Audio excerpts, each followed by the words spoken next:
Bismillahirrahmanirrahim. Assalamualaikum warahmatullahi wabarakatuh. Kembali lagi bersama kami di channel yang membahas mengenai masalah review-review ulasan buku-buku Islam. Kali ini kami akan membahas mengenai masalah Masail fi Fiqhil Jihad. Kupas tuntas fikih jihad. Edisi lengkap bagian 1 sampai 14 karangan Syekh Abu Abdillah Al-Muhajir. Oke, saya akan curhat sedikit mengenai masalah historis buku ini ya. Dulu saya memiliki, bisa dikatakan teman lah mungkin ya, karena saya tuh dulu ada di sebuah organisasi kegiatan sosial seperti itu, dan beliau teman saya itu tuh sebagai sekretaris saya. Jadi saya sebagai ketua, beliau sekretaris saya. Ya mengenai masalah-masalah keorganisasian biasanya kami berbicara gitu ya, tidak ada yang lainnya. Dan setelah acara beres, saya pun kehilangan kontak dari orang tersebut karena acaranya pun juga sudah beres gitu ya. Jadi kami hanya berinteraksi dari kegiatan sosial, dan itu pun memang intens karena ketua dan juga sekretarisnya. Beberapa saat kemudian, mungkin beberapa bulan kemudian, saya mendapatkan kabar bahwa ternyata beliau sudah dipenjara di pengadilan tentara TNI militer lah gitu ya. Kaget kan, karena dulu pun saat kegiatan organisasi kami intens bertemu gitu ya, dan saya rasa tidak ada hal-hal yang aneh dari beliau. Tapi kabar terakhir ternyata mengatakan bahwa dia sudah dipenjara di pengadilan militer ya, atas dakwaan makar dan upaya pembunuhan terhadap polisi. Wah, memang agak sedikit mengerikan gitu ya. Saya juga tidak agak kaget karena ternyata saya ada memiliki kenalan yang seperti itu. Apakah ini kisah yang benar atau enggak? Dan dicek ke kosan beliau, ternyata ditemukan buku ini, Kupas Tuntas Fikih Jihad. Waktu bukan penggerebekan ya, mungkin saat menggeledah kamar kos beliau memang terdapat banyak-banyak buku-buku yang membahas mengenai masalah Al-Qaeda, ISIS, terus para mujahid jihad, terus ada foto-foto para ahwat yang menenteng senjata, para mujahid yang memakai senjata. Agak mengerikan juga gitu ya. Dan ini salah satu buku yang disita. Jadi ini tuh buku lebih ke sengketa mungkin ya. Buku kepemilikan beliau, hanya saja ini sudah disengketakan, bukan disengketa apa ya, lebih disita mungkin ya untuk sementara. Mudah-mudahan teman saya sudah rujuk kepada pemahamannya dan jadi ke pemahaman Ahlus Sunnah wal Jamaah. Semoga saja ya beliau sudah bertobat dan dibebaskan. Saya pun nanti insya Allah akan mencari tahu kelanjutannya. Oke, kita akan membahas mengenai masalah buku ini langsung saja. Syekh Abu Abdillah Muhajir, saya mencari di Google siapa sebenarnya beliau, bisa lihat di sini ya, di Historical Wiki bisa lihat di sini ya. Abu Abdullah Muhajir was an Al-Qaeda leader, adalah seorang pemimpinnya Al-Qaeda and Uni Soviet Afghan War veteran dari perang Soviet dan Afghanistan. A friend of Osama bin Laden, teman dari Osama bin Laden, while the two of them fought together in the Mujahidin, di mana keduanya dipertemukan sebagai mujahidin. He appeared in the Miracles of Mujahidin propaganda video. Keduanya muncul di video propaganda keajaiban of the Mujahid, keajaiban para mujahidin di Syria 27 Juni 2016. Jadi beliau ada muncul di videonya propaganda yang berjudul Miracles of the Mujahidin. Ya, jadi Abu Abdullah Muhajir ini adalah seorang pemimpinnya Al-Qaeda. Oke, agak sedikit mencengangkan juga ya. Oke, perlu ditekankan saat ini buku saya bisa katakan berbahaya mungkin ya. Jadi kalau misalkan membaca buku ini, saya sarankan untuk ada buku pembanding mengenai masalah jihad yang lain dari ulama Ahlus Sunnah, dan juga ada murabi atau pembimbing yang memiliki ilmu kapabilitas terhadapnya ya, atau ustadz-ustadz, agar tidak tersesat dalam pemikiran-pemikiran. Oke, kita akan membahas bukunya. Saya tidak akan membantah atau membahas mengenai permasalahan-permasalahan seperti video yang sebelumnya, tapi kita akan menyelam bagaimana para orang-orang yang dicap teroris tersebut bisa terpengaruhi pemikirannya mungkin ya. Di sini kita akan lebih menyelami saja. Saya tidak akan membantah atau gimana dulu, lebih ke mendalami saja. Untuk bantahan mungkin insya Allah di video selanjutnya kita akan membahas dulu ya. Oke, pertama kita akan membahas mengenai dunia itu sebenarnya terbagi dua, yaitu negara Islam atau Darul Islam dan Darul Kufri atau Darul Kafir. Saya lihat di sini. Oke, jadi Abu Abdullah mengatakan dunia terbagi hanya menjadi dua, Darul Islam dan Darul Kufri wal Harbi. Darul Kafir yang memerangi Islam ya, Harbi.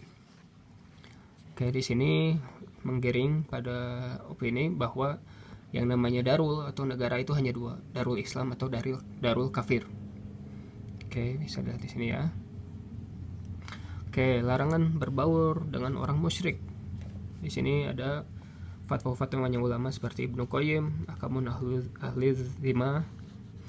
Jadi mengenai larangan berbaur dengan orang-orang musyrik atau kafir.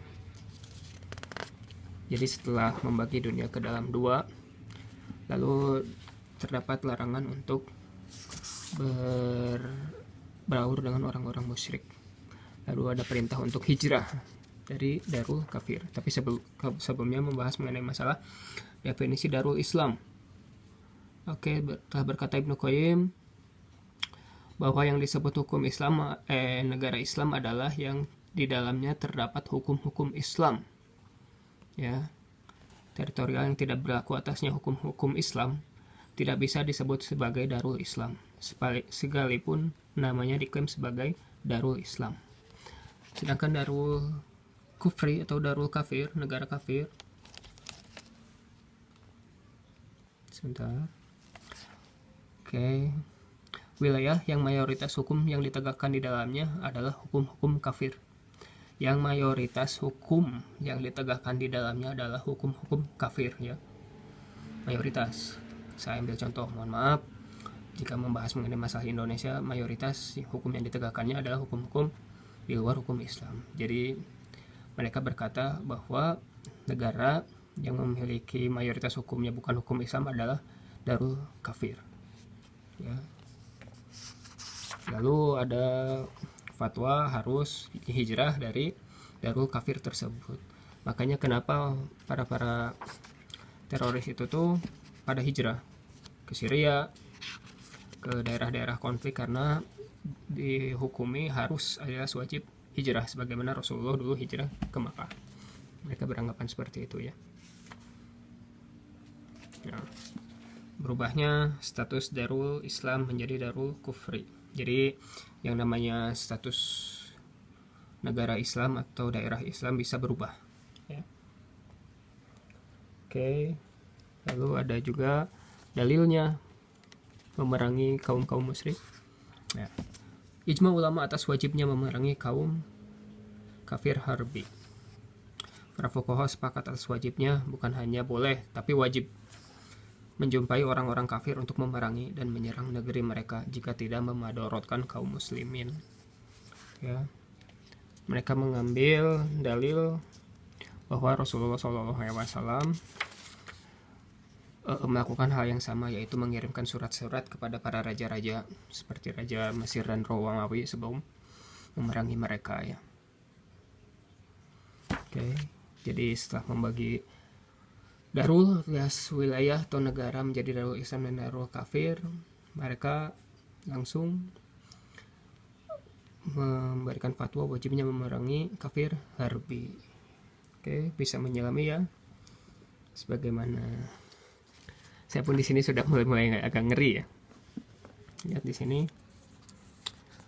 Ibnu Qudamah al-Maqdisi dalam kitabnya Al-Mughni Karena jizyah diwajibkan untuk dibayar oleh orang-orang kafir setahun sekali sebagai jaminan pembelaan bagi mereka dan ganti dari operasi jihad kepadanya, maka diwajibkan jihad tiap setahun sekali, kecuali ada uzur seperti keadaan kaum muslimin yang masih lemah. Ya, jadi mereka sudah memfatwakan untuk memerangi setiap minimal setahun sekali. Darul Kufri adalah zona halal. Maksudnya halal adalah halal untuk membunuh. Subhanallah. Oke, lalu dari sini halaman 32.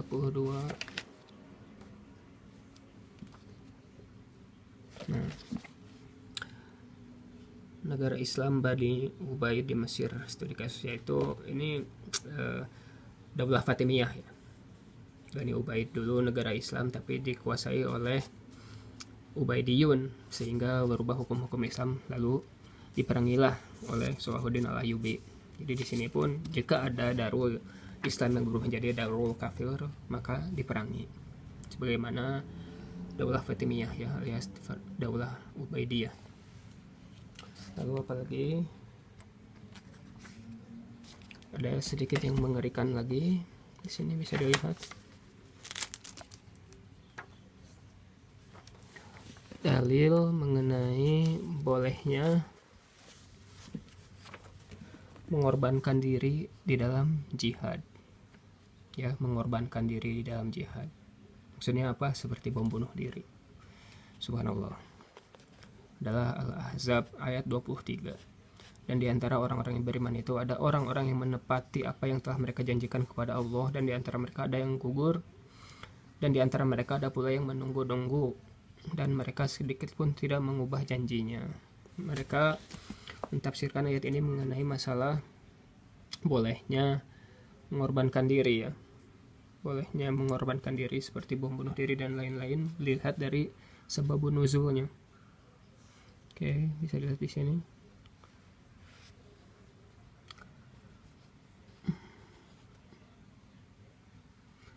Ada sebabun nuzul mengenai kisah.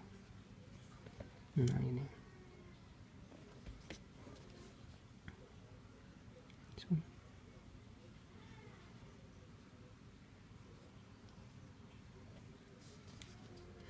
Di sini dijelaskan mengenai masalah para sahabat yang memasuki medan perang, walaupun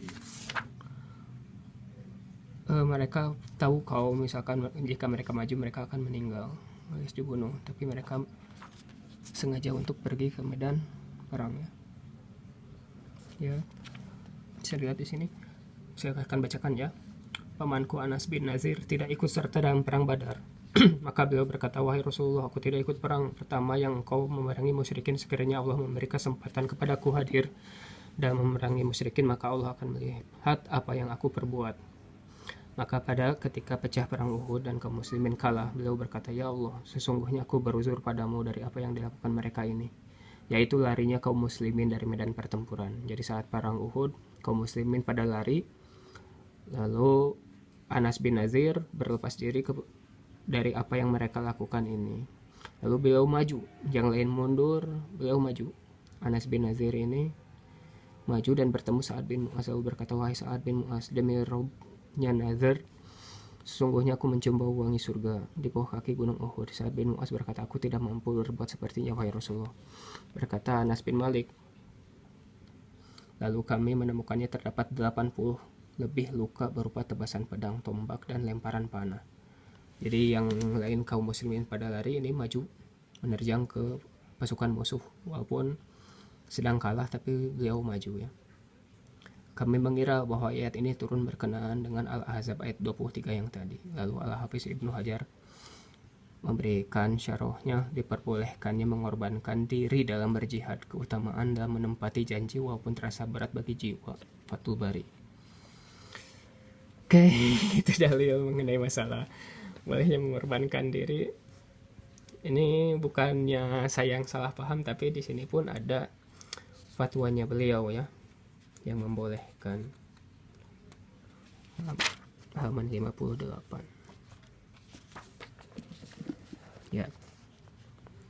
Sehingga telah nyata tidak perlu dipikirkan lagi bahwa perbuatan bunuh diri baik dilihat dari segi manat dan ilatnya sebagaimana yang telah dijelaskan di atas sangat jauh perbedaannya dengan apa yang dilakukan oleh seorang mujahidin yang meledakkan dirinya dalam rangka di jalan Allah, meninggikan kalimatnya, menolong dan membela dinnya, mengharapkan pahala ganjarannya darinya, dan maka demi Allah, dan di mana para suroya dari para suroya, apakah sama dua keadaan yang berbeda ini? Ya, bisa dilihat di sini, yang meledakkan dirinya dalam rangka di jalan Allah. Aduh, subhanallah ya. Lalu ada fatwa-fatwa yang lain juga mengenai dalil merusak fasilitas kafir harbi, Al-Hasyr ayat 2, lalu dalilnya menculik atau ayat 5. Lalu ada lagi ya di sini yang sedikit agak mengerikan kembali. Hukum memotong-motong orang kafir harbi alias memutilasi. Oke.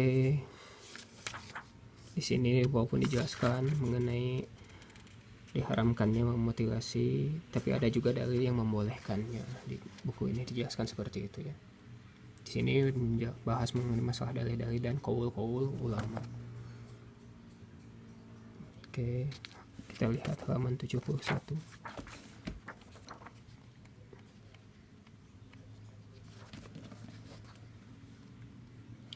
Oke, Al-Anfal ayat 12. Ingatlah ketika Rabbmu mewahyukan kepada para malaikat, sesungguhnya aku bersama kamu, maka teguhkanlah pendirian orang-orang yang telah beriman. Kelak akan aku berikan rasa takut ke dalam hati orang-orang kafir, maka pukullah batang leher mereka dan tiap-tiap ujung jari mereka. Nah, di sini maksudnya adalah membolehnya memotong-motong tiap ujung jari mereka. Ya. Lalu dikiaskan juga dengan tarikh atau sejarahnya Hamzah bin Abdul Muthalib yang dimutilasi oleh para musyrikin dan kaum muslimin ingin membalas dendamnya sebagaimana yang dilakukan oleh mereka. Ya. Tapi diturunkanlah surat mengenai lebih baik bersabar daripada membalas seperti hal yang sama, yaitu surat An-Nahl. Sini ya.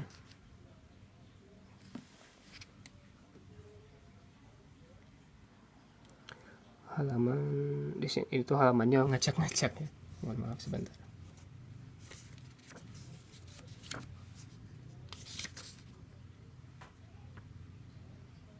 An-Nahl ayat 126 ya.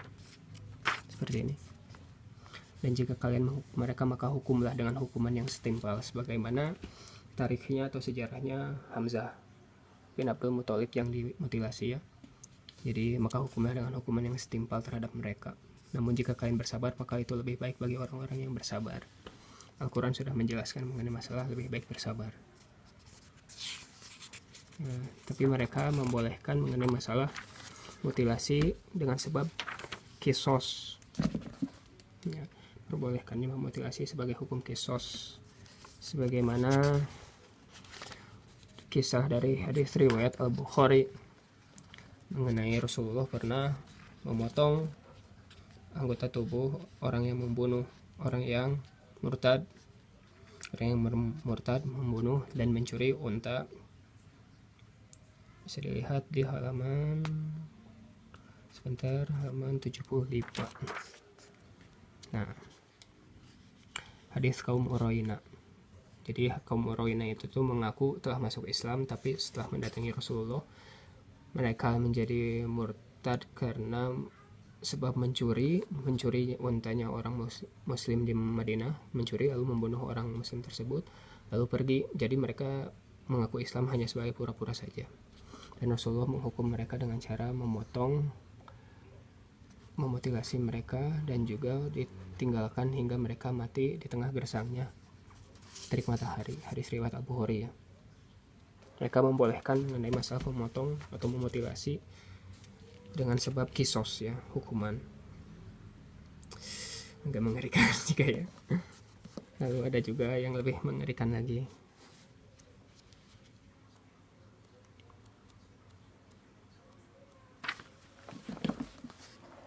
disyariatkannya memenggal kepala orang-orang kafir yang diperangi. Oke, bisa dilihat Al-Anfal ayat 12 yang tadi ya, maka pukullah batang leher mereka. Lalu di At-Taubah ayat 5 pun sama.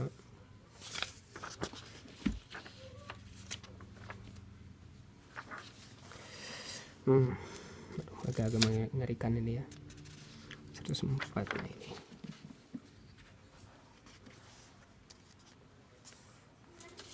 Di sini ada beberapa dalil bahwa para sahabat pun melakukan hal yang sama.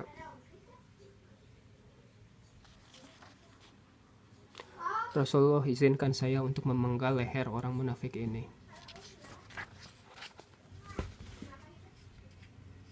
Lalu ada lagi di sini. Tatkala perang Badar selesai, maka para tawanan dari orang-orang kafir yang berhasil ditangkap, maka Rasulullah SAW bersabda, bagaimana menurut pendapat kalian dengan tawanan ini? Maka Rasulullah SAW bersabda, jangan siksakan mereka kecuali mereka semua harus dipenggal batang leher mereka. Mengerikan ya. Lalu ada juga di sini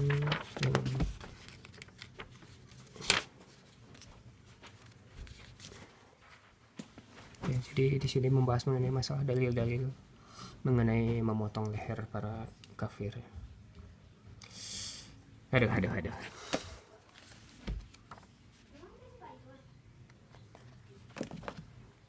Ya, telah diriwayatkan bahwa Khalid bin Walid dalam memerangi orang-orang murtad memenggal kepala salah seorang murtad, kemudian memerintahkan agar kepalanya disimpan dalam penggorengan dengan memakai 3 batu yang dijadikan sebagai penyangganya.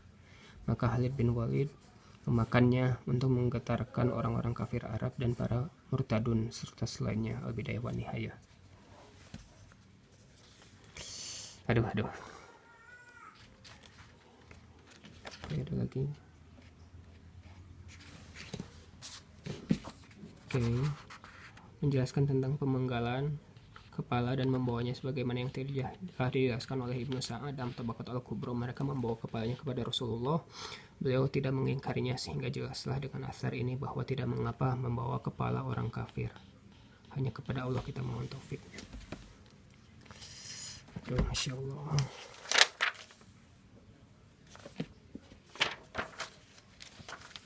Jadi kurang lebih seperti itu ya. Mengenai masalah bagaimana para teroris itu bisa dimanipulasi otaknya, karena yang disampaikan itu berupa ilmu juga, ilmu beserta dalil juga yang bisa membuat orang-orang teracuni pemikirannya. Dan ditekankan sekali lagi, membaca buku ini harus dengan bimbingan dan juga ada komparasi. Saya pun di sini ada komparasi, yaitu fikih jihadnya Yusuf Al-Qaradawi. Di sini membahas mengenai bantahan-bantahan yang sama ini saya mengawang saat membaca buku ini ya. Oke, buku ini tidak bisa didapatkan di pasaran karena buku ini tidak diperjualbelikan. Buku ini adalah buatan, yaitu dari ngeprint dari situs-situs seperti ini, dibikin dalam sebuah buku, jadi tidak akan mungkin didapatkan di pasaran ya. Semoga video ini bisa membantu, semoga video ini bisa memberikan pencerahan kepada kita semua agar kita selalu berada pada track yang benar, pada jalur yang benar, pada hidayah Allah Subhanahu wa taala. Amin. Semoga video ini bisa membantu, dan jika dirasa ada komentar bisa berikan komentarnya. Jika membantu bisa share, like, dan subscribe channel kami. Mohon doanya dari teman-teman semua, semoga semakin banyak buku yang bisa diulas, dan semoga umat muslim bisa saling bersatu, tidak ada lagi perpecahan, bisa saling bersatu sebagaimana di zaman Rasulullah dan juga para Khulafaur Rasyidin, di mana peradaban Islam maju dengan begitu pesatnya. Insya Allah, semoga saja kita bisa berada dalam kondisi yang seperti itu ya. Amin Allahumma amin. Wabillahi taufiq wal hidayah. Wassalamualaikum warahmatullahi wabarakatuh.